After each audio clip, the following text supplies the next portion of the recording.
What about the story? The Blaze spoke to a journalist who then spoke to 10 people from Tucson. Did you hear about the Trump rally in Tucson? Let me give you this story from the Blaze. After attending a Trump rally in Tucson, Arizona last week, roughly 20 attendees reported mysterious symptoms such as blurred vision and facial swelling following the event. While we still don't know what happened, many are speculating that a chemical attack took place.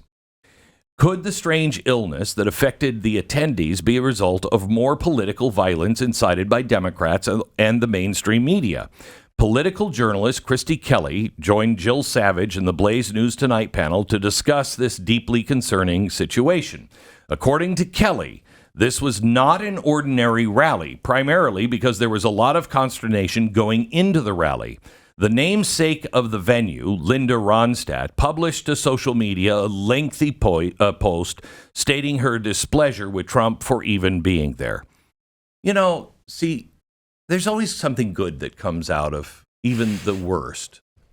I now know I could answer the question if somebody asked me, is Linda Ronstadt still alive? I know the answer now. Oh, wow. I know the answer. So let's look at the bright side. Kelly, who says she's spoken with a lot of the people, 10 of them, who have come down with some sort of mystery illnesses, all of whom happen to be seated directly behind Donald Trump. Blaze Media asked, what have these people told you? Kelly said those afflicted individuals reported that everything in the rally went fine. However, right after the rally, strange maladies began setting in. Every person that we spoke to said 20 to 30 minutes after they left the rally, they began to get blurry eyes, blurry vision. Some said their nose started stinging, and they started experiencing redness that progressively got worse, adding that the majority of the people she spoke with did end up in the ER. Some were then referred to their ophthalmologist. 2 people that I spoke to that were referred to their ophthalmologist gave me the paperwork, which included bilateral ocular chemical burn in the eye. The emergency room physicians were less definitive, indicating that the strange symptoms could have been, quote, a result of extreme exposure to lighting or potentially an irritant in the air. However, the ophthalmologist reports indicated that it was some sort of chemical burn. Despite both the event center and local law enforcement being notified of the situation, we have not received a statement from either the facility or the Tucson police. Thankfully, the Trump campaign is taking this initiative on to find out exactly what happened. So what happened there? What happened there? Does anybody care? Seriously. Does anyone care anymore? This is now, and it could be just some chemical that we're on they just don't use these lights anymore, but like big stage lights that burn really hot, and maybe they were new and they had some chemical. I don't think that's happened since like 1971, but maybe. But why did it only affect the people that were directly behind Donald Trump? Now, let's go back and look at some of the other things. So we have a problem with the FBI, and we've talked about it before. The FBI, the suspect was on our radar. Oh, were they? They were on your radar. Oh, okay. Well, that's good.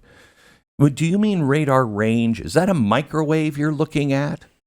Well, yeah, there was a sticky note. We just put his name down on a sticky note and just taped it to the microwave door because we were making some popcorn. We thought, hey, every time you make popcorn, we should remember to look into that guy. What does that mean? It's on your radar. The FBI just told Just the News in a statement on Tuesday that it receives thousands of tips every day, which is fielded through its National Threat Operations Center in West Virginia. The tips involving a threat to life, serious bodily injury, or significant violent action are treated the highest priority and referred to the appropriate FBI field office or other relevant offices.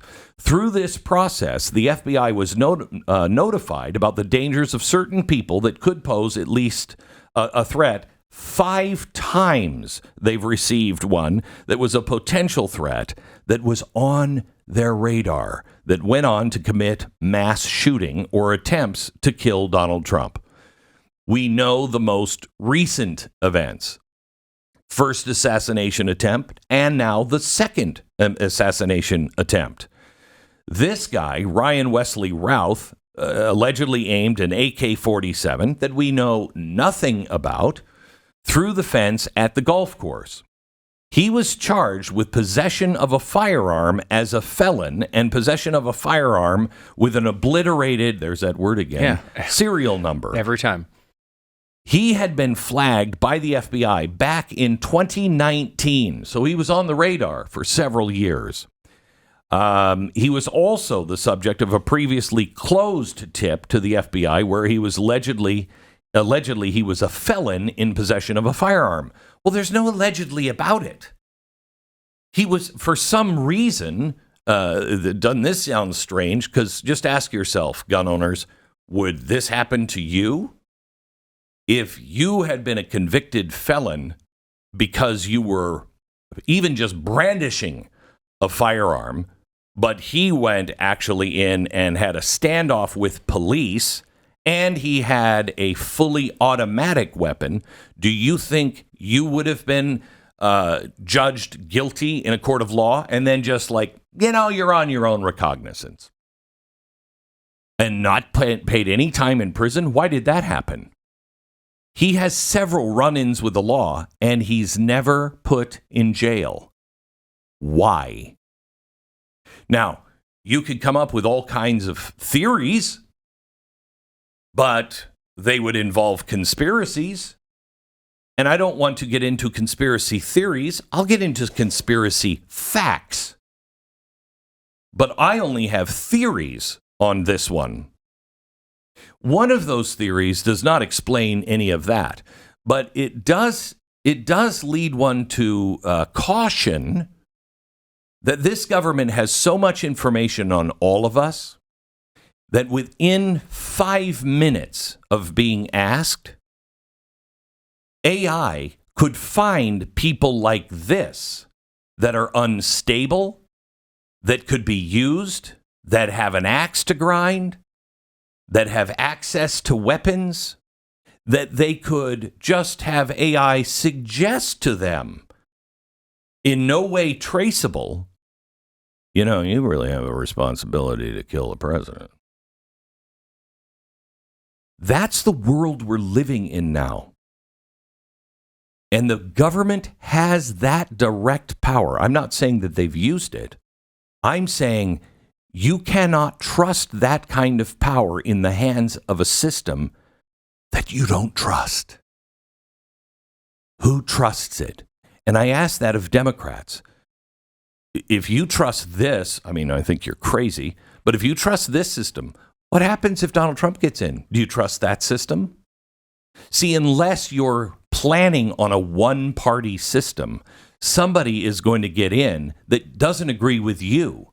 That's why you don't want any of this stuff happening, no matter who's president, your guy or the other guy.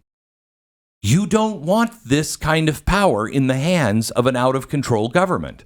And the only way you make sure that you don't have the power in somebody's hands that you don't trust is that you obey the law and you demand that the law be enforced equally all the time. I really don't know how more Americans don't understand the danger that we're all in, all of us.